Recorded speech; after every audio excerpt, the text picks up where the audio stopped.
எனக்கும் பாருக்கும் ஆகாது. பாரு பற்றி நான் பேசுறதுக்கு ஒன்றும் இல்லை. உட்காருங்க பாருங்க. எனக்கு நடிக்கிற மாதிரி இருப்பார். உட்காருங்க ப்ளீஸ்.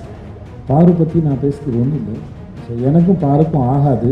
ஸோ அதனால் பாரு பற்றி நான் எதுவும் பேசுகிறதா இல்லை. பாருக்கிட்ட நான் வாரம் பேசி டயர்டாகிட்டேன் நான். அதனால் இங்கே பேசுறதுக்கு ஒன்றும் இல்லை. ஆனால் உங்களுக்கு பாரு மேலே தான் வருத்தம் கிட்ட இருக்கலாம். ஆனால் அந்த வெப் சீரிஸ் பார்த்தீங்கன்னா பாரு உங்களுக்கு ரொம்ப பிடிச்சிடும். கண்டிப்பாக. என்ன பாரு, உட்காருங்க பாருங்க. எனக்கு நடிக்கிற மாதிரி இருப்பார். உட்காருங்க பாரு ப்ளீஸ். அது பிக் பாஸாக இருக்கட்டும், இங்கேயா இருக்கட்டும், எனக்கு பிரதீப்புக்கும் எந்த ஒட்டு உறவுமே கிடையாது. பெரிய பழக்கம் இல்லை, பேசிக்கிட்டு ஒன்றும் இல்லை. ஒரு மேரேஜ் ப்ரொப்போசல் மாதிரி இருந்தது. சரி என்ன கேட்க போகிறாருன்னு நான் யோசிச்சுட்டு இருந்தேன். நான் பிக் பாஸ் நீங்கள் தான் பண்ணணும் அப்படின்னா நான் வந்து சார் நான் என்ன சார் பண்ண போகிறேன், எனக்கு எதுவுமே தெரியாது, நான் பார்க்க மாட்டேன்.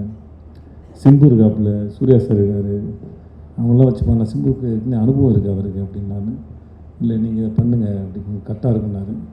இந்த மாதிரி பல சமயத்தில் இன்றைக்கி நான் என் வாழ்க்கையில் ஓரளவு இந்த இடத்துல இருக்கிறேன் அப்படின்னா, நான் பெருசாக அறிமுகமில்லாத நபர்கள் கூட ஏதோ ஒரு காரணத்தில் என் மேலே வச்ச நம்பிக்கையில் தான் நான் முன்னாடி போயிருக்கேன். ஏன்னா எனக்கு என் மேலே வந்து பெருசாக நம்பிக்கை இருந்ததில்லை. ஏன்னா ஒரு வேலை செஞ்சு அந்த வேலை மற்றவங்க பாராட்டுறதுக்கு அப்புறம் தெரியும், ஓ நம்மளால் இது பண்ண முடிஞ்சதுன்னு சொல்லி. அதுக்கு முன்னாடி தெரியாது.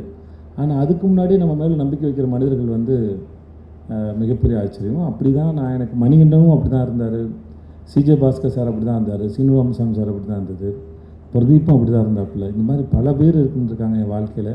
நான் யாராவது விட்டுருக்கலாம். என் நண்பர்கள் இருந்திருக்காங்க என் மேலே நம்பிக்கையோட.